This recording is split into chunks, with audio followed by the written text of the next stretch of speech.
എല്ലാ പാപമാലിന്യങ്ങളും കഴുകിക്കളഞ്ഞ് കുമ്പസാരിച്ചോളണം. അവിടെയാണ് നിങ്ങളുടെ ജീവിതത്തിൽ അനുഗ്രഹം ഉണ്ടാവുള്ളൂ. ഞാൻ എപ്പോഴും പറയും, കുമ്പസാരം കഴിഞ്ഞിട്ട് പ്രാർത്ഥിക്കുക എന്ന് പറയുന്നത് ഭയങ്കര ശക്തിയാ. നിന്റെ ദൈവമായ കർത്താവ് ഞാനാകുന്നു, ഞാനല്ലാതെ മറ്റൊരു ദൈവം നിനക്കുണ്ടാകരുത്. അത് ഏറ്റവും സുപ്രധാനമായൊരു കൽപ്പനയാണ്. It's not a request. നിങ്ങളത് വായിക്കുമ്പോൾ, അത് കേൾക്കുമ്പോൾ തന്നെ അറിയാം, അത് കർത്താവ് കൃത്യമായിട്ട് പറഞ്ഞു വെച്ചേക്കണേ, വേറൊരു ദൈവം ഉണ്ടാവരുത്.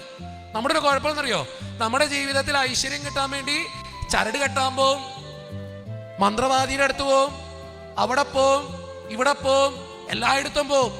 നമ്മുടെ ദൈവം നമ്മളോട് ആവശ്യപ്പെടുന്ന ഒരു കാര്യം കൃത്യമായിട്ട് നമ്മുടെ ജീവിതത്തിൽ ചെയ്തില്ലെങ്കിൽ നമ്മുടെ ജീവിതത്തിൽ അതിന് ബുദ്ധിമുട്ടുകൾ ഉണ്ടാവും. ഏലസുകൾ ധരിക്കുന്നു. ഇതൊക്കെ ചെയ്യുമ്പോൾ നിങ്ങൾ ഓർത്തുകൊള്ളണം, നിങ്ങളുടെ കുഴി നിങ്ങൾ തന്നെ വരച്ചു വെക്കുക. കേട്ടോ?